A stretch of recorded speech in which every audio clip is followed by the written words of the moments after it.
3 months ago, a young woman named Mona vanished without a trace in a dense stretch of local woods.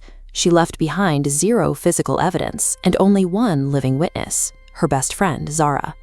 To the local authorities, the case was quickly closed as a tragic, if mundane, disappearance. But Zara's eyewitness testimony details an encounter far more terrifying than the police were willing to put on the official record. The events leading to Mona's disappearance began entirely by accident. The 2 women were simply enduring a long, quiet drive home after a party on the outskirts of town. What follows is a forensic reconstruction of that night. It illustrates exactly how a sequence of minor, everyday inconveniences compounded into an unsolved tragedy. It was approximately 2 a.m.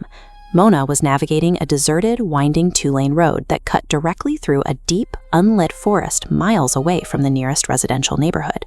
Without warning, the vehicle's engine died. The car rolled to a silent halt in the middle of the pitch-black road, instantly cutting off their headlights and their mobility. This animated diagram maps out the immediate geographical problem they faced. They were grounded in absolute darkness, with 0 passing traffic, and trapped inside an expanding dead zone that offered 0 cellular reception. This timeline tracks the next 90 minutes. For the first half hour, the 2 women laughed about the situation, joking that they were trapped in a scary movie. But as the clock ticked past 3 in the morning without a single passing headlight, the humor faded into acute anxiety. Stripped of modern lifelines and unable to call for a tow, the prolonged isolation forced both women into a highly vulnerable state of desperation. Sitting inside the freezing cabin of the dead vehicle, the psychological reality set in. Nobody knew where they were, and no rescue was coming to find them. Looking out the passenger window, Mona spotted a narrow, unlit dirt path cutting directly away from the asphalt and vanishing into the dense tree line. Mona rationalized that the path was likely a shortcut to a gas station or a main highway where they could flag down help. Zara, acting on intense instinctual reluctance, argued they should stay inside the locked car. Desperation ultimately won out over caution.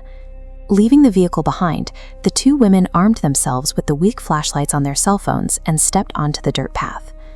Stepping off the pavement meant leaving the only place where a rescue team could actually locate them.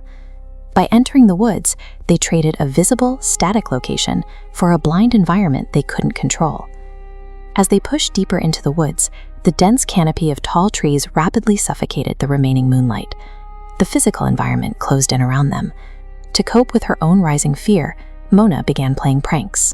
She walked directly behind Zara, whispering eerie comments and suddenly grabbing her shoulder in the dark.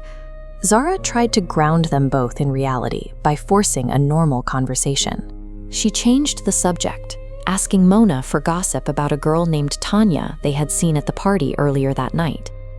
Zara asked a direct question about Tanya. She waited for Mona to answer, but received absolutely no response. The oppressive darkness and the steady rhythm of their distracting conversation had entirely masked the exact, silent moment that the 2 women were physically separated. Zara stopped walking. She listened closely and realized the sound of Mona's footsteps had unnaturally ceased. The forest was consumed by an overwhelming, heavy silence. Panicking, Zara turned around and swept her phone's light across the trees. There, standing perfectly still about 20 feet away beneath a massive oak tree, was a figure. The figure wore Mona's clothes, but it stood with a rigid, unnatural posture. Looking at the stiff silhouette in the complete silence, Zara felt a visceral, instinctual fear that this was a predatory threat. Zara turned away from the figure and sprinted blindly through the dark, desperate to find her way back to the main road. Close behind her, the sounds of pursuit began, but they were not the heavy thuds of human footsteps.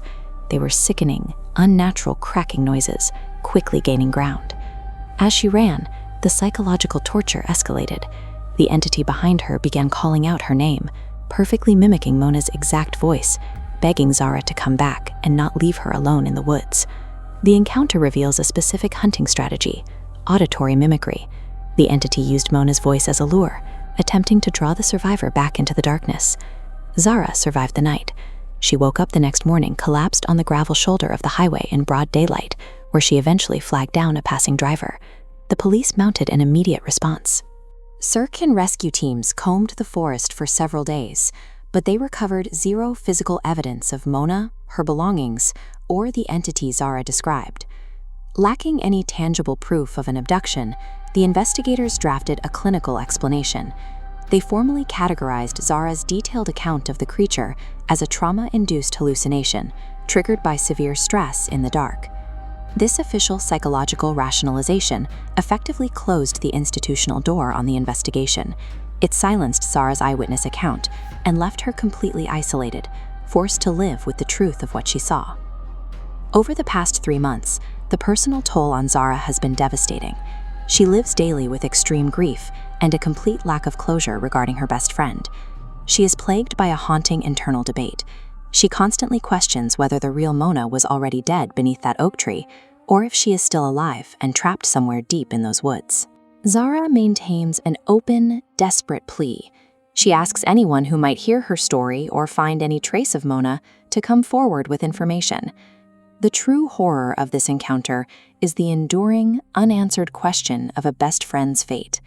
It leaves this terrifying missing person case chillingly open.